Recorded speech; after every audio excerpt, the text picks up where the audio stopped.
A new Talkspace survey says that even in a city of 8 million people, nearly half of us feel lonely on a given day. Here to talk about what's driving that and what we could do about it is Monica Dargis, Head of Clinical Operations and Quality at Talkspace. Monica, thank you for being here so much. Thanks for having me. Of course. So there's a disconnection dilemma going on right now. Can you explain that a little bit and what people can do?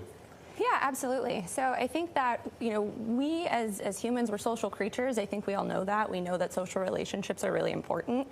And at the same time, they're hard. They take effort, they take intention. And so I think what a lot of people are feeling right now is just a little stuck between what they know is good for them and also so many different competing demands. So I think initial steps, starting small, trying to prioritize it and recognizing that even if it takes a little bit of effort in the short term, in the long term, it usually pays off.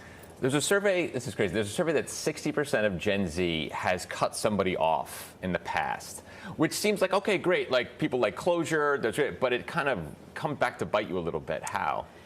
Yeah, so I think, what can drive people to kind of cut people out of their lives is that in some ways it's easier, it's simpler. The consequence of that, though, is that you can end up with a pretty small social circle, and that can lead to feeling pretty lonely.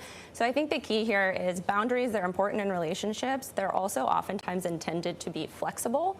We change, our relationships change, so we have to allow for a little bit of flexibility in our boundaries as well. It's so funny because I'm reading the statistics and I'm so guilty of so many of these aspects, and you're like, what is the contributing force? And they said that 40% of people said they'd rather just cross the street and ignore somebody they know than have to stop and have a conversation, which is wild, thinking you're living in such a social place.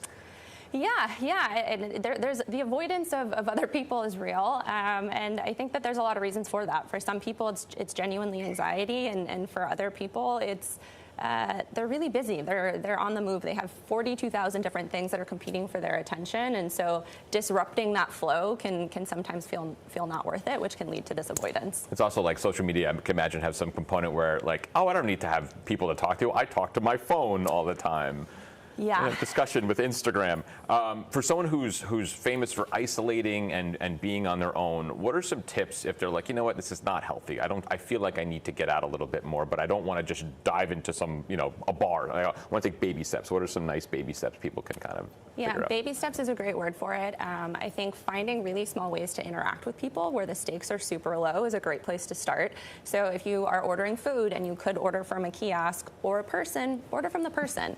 If you see somebody walking on the street and you really like their shoes, just tell them that, right? Stakes are low, it's super quick, time limited, but a great way to start kind of flexing that social muscle. I also like just to say hello to people. Like, also just that. Like, hi. Like, and it's so funny because you do it in the streets in New York City, it freaks people out sometimes. Yeah, it does. What do you want? Like, why did you say hi to me just now?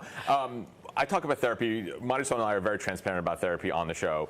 I tell my kids, I say every single person on planet Earth should have some type of therapy. It would be a much more peaceful place. How does therapy fit into this process a little bit?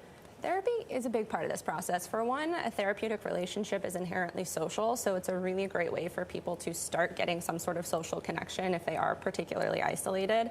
But I also think it's a great way to learn about yourself, better understand the relationships that you have, patterns that might not be working well for you, and what to do to change them. It's also the stigma of therapy, too. There's always this, like, there's something wrong with me if I'm in therapy, but that's the complete opposite. There's something right with you if you're talking to somebody. Therapy is a green flag, for sure. Yeah, I think it's really helpful for anyone who's considering it. Thank you. Wonderful. Wonderful information, Monica. Appreciate it. To learn more about Talkspace and how therapy can help you build stronger connections, scan the QR code on the right side of the screen now, or head over to pix11.com and click on the PIX Partners tab. Marisol.